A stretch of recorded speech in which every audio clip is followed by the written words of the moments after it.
All right, folks, here we are in the Naples Canal, Long Beach, California, on the day of the Vogalonga, or the day of the Vogalonga was supposed to happen in Venice, Italy. My first year in 35 years that I've missed it.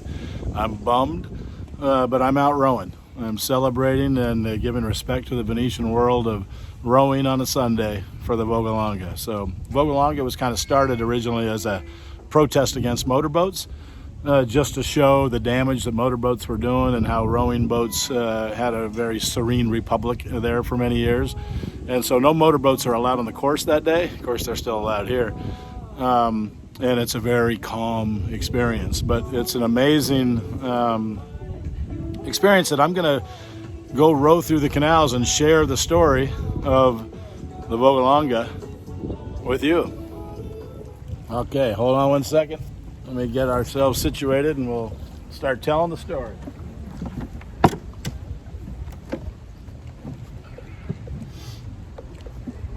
Like I said, here we are in the Naples Canal. We're actually in the Rivo Alto Canal of Naples Islands at the moment. I'm going to tell you a little story of the Vogalonga. Back in 1985, we heard about this regatta and decided we were going to make an attempt at doing it. We put a team together of 6 guys, myself and David, Jamie, Lorenzo, Chris, and Jack. And we went over there and went into the Vogalonga for the first time, completely naive. We somehow ended up with an amazing coach. It turned out he was the grand champion of rowing. He taught us everything we know, and now we've been going back every year for 35 years. This year is the first year in 35 years that we're not going because of the old COVID crisis. So I'm going to share with you some stories. So every year we train a team, local guys, local gondoliers, any from an age of 16 to 30 years old, and we train them and we head over to Venice. Sometimes it's a team of 2, sometimes it's a team of 4. We get up to 6. We've even done teams of 8. In fact, this year was going to be a team of 8 that we were taking. We train here for about 3 or 4 months. We get them all suited up with where to row, how to row, all the different positions in the boat. We put together uniforms, we get our big American flags, and we fly over to Venice. We get a cool apartment that's got a big kitchen so we can cook classic Venetian meals. And we head down to the boatyard, or the Canottieri, and we get our boat and we train. We train in Venice for about 5-6 days before the race. We usually land on a Tuesday and the race is on a Sunday. So we eat and drink and row our way through Venice, seeing some of the most incredible back doors of that unbelievable city, where we're hanging out in the squares where they build the boats. We're hanging on the Canottieri where the local Venetians row and race. We hang out in some of the back restaurants that aren't really on the standard trail, but we've been going to for 35 years because they're kind of the legendary Venetian type joints. We hang out deep in the lagoon and Murano and Burano and Porcello and Mazzorbo and your San Erasmo, and just an unbelievable experience. Then on race day we get up early, take the Vaporetto to the Canottieri, throw our boat in the water, throw up a big American flag on the back and a big California flag in the front, and we row out to the starting line. The starting line is out off of San Marco Square. 2,000 boats, 7,000 rowers, opera music blasting across the lagoon, flags from every country, one American flag, all of a sudden a cannon goes off, and everybody does also rame at the same exact time, which is a way that you've got these 2,000 boats that lift their oars up in the air like so, and whoop, all slap down at the same time, and the whole ocean starts to move. We hit this first corner on the corner of Venezia right there where all the boats crowd into, and it's hectic. They're screaming, they're yelling, there's boats bouncing, there's oars coming in and oars going out. It's a real mess. It's a scary spot. We've learned to pick our line pretty well, and we can get through there unscathed, and all of a sudden you're out through San Erasmo. San Erasmo is a long slog on a really long island. It's sort of the garden island or the vegetable island where they grow a lot of the produce for the area. And it's long, and the currents are tough, and there's a lot of boats, and it's kind of thin, and it's deep inside the channel, but just outside the channel on where the brickola, like the pilings are. If you get outside that, it goes from like 8 feet to 1 foot, and the oars hit the bottom. And somebody loses their oar out of the fork, or the boat wants to spin, and there's hundreds of boats all around you, and it's a hectic stretch. The currents are a little bit hectic going around some of the corners, so you really got to pick your line. But Beppe Fonger, our original coach, taught us a whole lot about some of that stuff. And then Lino Farnea has carried on with us for all these years to teach us the inner workings of the channels and the tides and the currents in there.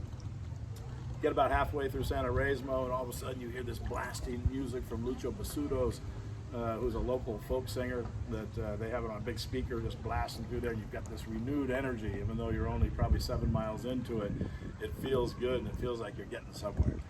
You pop out of Santa Resmo, and all of a sudden you've got kind of a nasty wind off your starboard side and heading for Burano, and it's really tough on the pope in the back because you're trying to steer.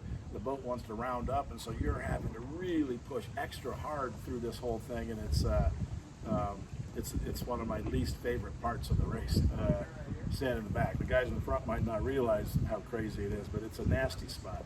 You get all the way across into Burano, and you finally round the corner into Mazorbo, and you're in this nice gentle canal, and all the boats pull over to the side and have a little shot of wine or have a little sandwich, have a banana.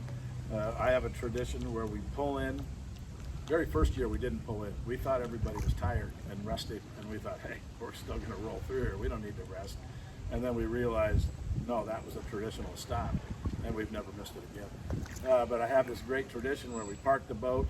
I jump up, I run into this one little bar. The same guy's standing behind the bar. I order a bottle of Verduzzo. He pours me this bottle of wine. I grab it, chow, chow, chow, on our way back to the boat. That's all. I see this guy for 1 minute every year. So our relationship is a little tenuous, but he knows when the Vogalonga is there, he's going to see Michael O'Toole. We take off from there. It's about the halfway point. So you've sat for a minute, and the sweat is going. It's feeling salty on the lips, and you're kind of going, all right, I think we're okay. But you've sat a little too long, and even if it's only 5 minutes, things start to tighten up. And so you get onto this long, hot slog through the lagoon at this point. The wind usually comes a little bit behind you. It's kind of coming off the back corner of the boat, which again is a pain in the back because you're having to row extra hard while other people can row a little bit less. And it's just hot and it's long. You start singing, you stop talking, you start talking. There's just a tremendous amount of different emotions that happen during this long slog. But then you get up next to Murano, and you got to make this right turn into Murano, and the current and the chop is just kind of crazy and angry right in there, and you can't control the boat all that well, and everybody's trying to turn into the same little basin. And so all of a sudden, when you're like more 3/4 of the way through the race, and you're completely dead tired, and your hands are starting to cramp up, and your forearms are starting to get tight, and you've got to just row like hell to get through this section. Boom, you're inside Murano.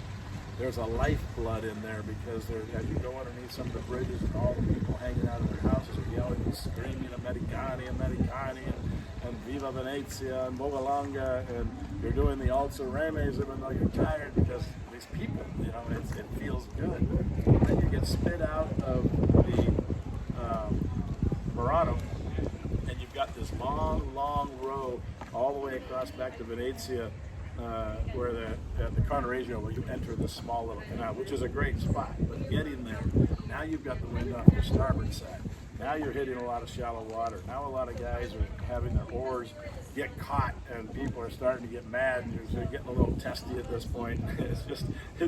I've had some of the worst experience of the Vogalonga in this one little section right in here because everybody's tired. But then you arrive at the Carneregio, and it's crazy, because the whole entire regatta bottlenecks into this one small canal that's about the size of this one, like 2,000 boats in it, and it's a mess. The rowing shells with the English-style rowing, where they're sitting down, and it's the Venetian thing. The Venetians say we row with our head standing up forward. Everybody else rows on their ass, looking backwards. And so they don't like these rowing shells, partly because the oarlocks get locked in and they get sideways and they can do nothing. A Venetian boat is awesome because you've got an oar. It can go anywhere. It can go on this side of the boat. It can go on the other side of the boat. You can stop it, pull it, go. it's got all of your possibilities all within this oar and this forklift. So it's a mess in there. But it's exciting because there are so many people. Our first year when we went in through there with the American flag, we had the 6 blonde guys rowing through there, and they'd see the front of the boat, and then they would see the oars, and it looked like we were all rowing correctly, and then they'd see the American flag, and they go, what? How are they doing that? Well, now we have a mutual respect for each other because they appreciate how hard we work to learn their craft. And so it's an honor to go over there, and they appreciate our effort tremendously. And that's made a lot of friends because of that. Over there, you get through the Carnarvon Canal. They've got guys in the water, the Treyarchy Bridge. You're crashing through there. You're trying to get through sideways. Any way you can to slip through there. Guys in the water pushing the boats forward to help out. When you finally get spit out onto the Grand Canal, and you think, we made it.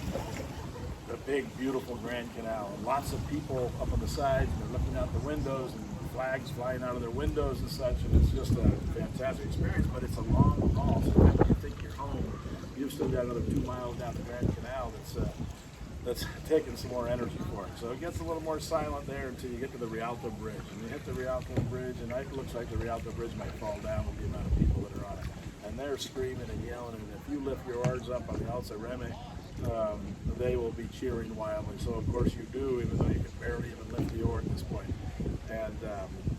And that energy is renewed again. Then there's a couple of big, long spots in the Grand Canal that you're hitting, and the boats are now starting to come back the other way. The real fast boats are up in front, they're coming at you. So now you're dodging boats that are coming at you.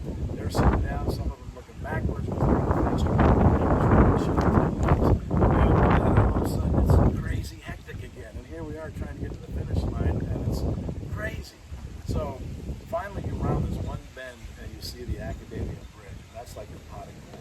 When you see the Academia Bridge, you look underneath the arch and you can say, as we see the finish line, and then you feel like, oh my God, we're going to make it after all. And so now you're rowing good, and you finally get up to the barge, and there's all the mucky mucks are up there in their suits and ties, handing out the diplomas and the medals, and it'll be like this. They'll have a bunch of these, for each guy, and they toss that in your boat, and then off you go. And old Rosa Salva is sitting up there, and I salute Rosa Salva. He's the organizer of the thing. I've known him now for 35 years, and I totally respect the man for putting on this event. It's just an amazing thing. He's the most genteel guy. God bless you, Rosa Salva. Then you're finished, and you think, my God, we've made it. You sit down, you pull over the side, you take a breather, you have a shot of wine, you're good. Now the muscles completely tighten up, and guess what? You've got to get the boat back to the Cavalfieri. In the old days, we used to have to row all the way to the Diodora out in the Lido. It was another 5 miles after the race, and you had to cross the Giudecca Canal. Ciao, ciao, ciao. Today's the day of the Vogalonga in Italy, or it's supposed to be. So I'm celebrating after 35 years not being there.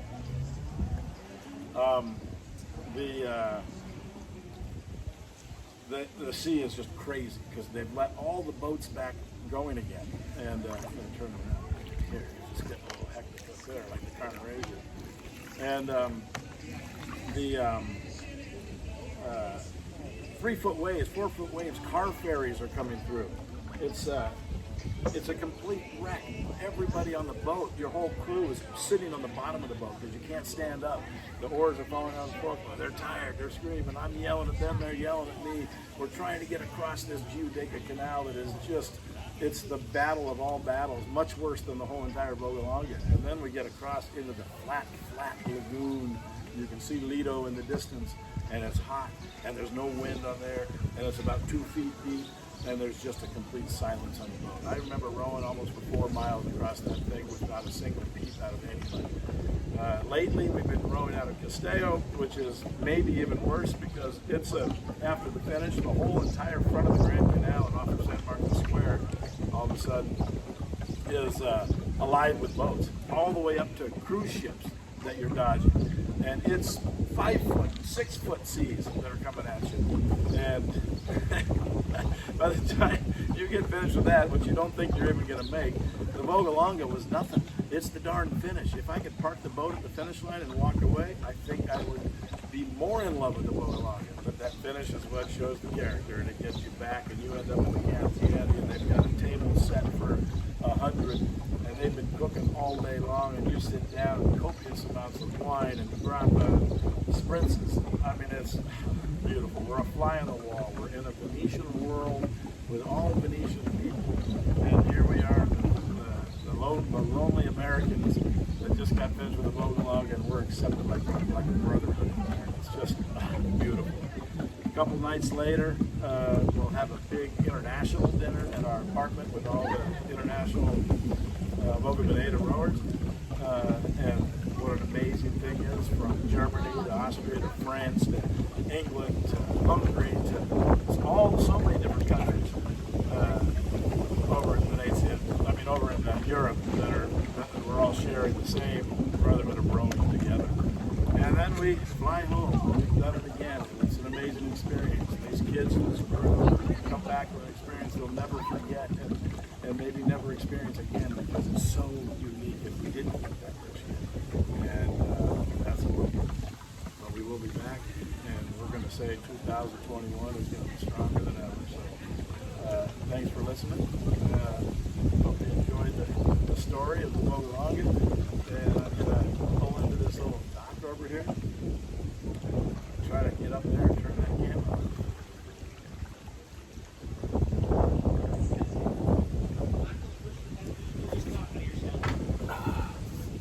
Oh, it's